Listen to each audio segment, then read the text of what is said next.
Всушност, името на овој настан, неодложна пристапност, е терминот со кој оперира изменетата директива и истиот сметаме дека најдобро ги одразува промените и усогласувањата кои ни предстојат.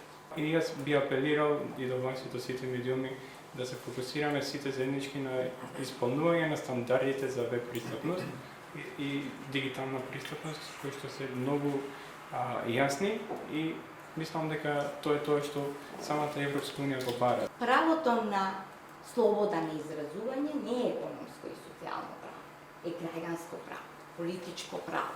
Ваши и наши, тоа покажа дека има голем јас и се делиме на две групи на општество, значи не припаѓаме на исто општество. Сите тие формати се корисни за сите луѓе и без хендикеп. Не забораваме дека во нашава држава имаме и повозрастни граѓани. Нив им треба, тие вас ве гледаат.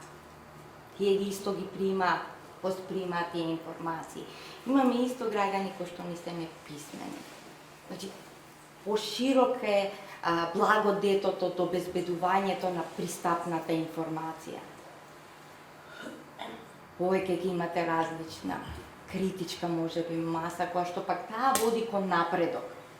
Еве, за иницијативата што викам, земете за проба како би изгледала едни вести да ги организирате, односно да ги води лице кое што е глуво. За проба. Видите како ќе имате реакција. И ние како индивидуалци, како даватели на услуги, сакаме тоа да го оствариме. Го отпочнавме, меѓутоа поддршката во ресурси се обративме до повеќе институции, до повеќе да речеме еве приватни компании, сето тоа заеднички да го реализираме, меѓутоа нели немавме баш некој успех во позитивен, да речеме, одговор. Тоа некако заеднички да го направиме. Новите технологии ќе мора да ги вградувате во вашата работа, која што секако бара и пари, бара и надградба на знаење на персоналот и така натаму. Меѓутоа, тоа мора заедно да го бараме од државата за да го обезбеди. Но при тоа не може само да чекаме и од државата. Мора и како што сте започнале да се саморегулирате, завршете го процесот. Навистина ги имаме сите елементи овдека.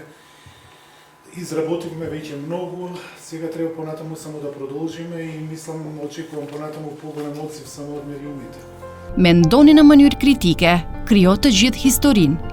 Ditët e arsimimit mediatik 2022, nga 25 tetor deri më 1 nëntor. Mësoni më shumë në mediumskapismenost.mk.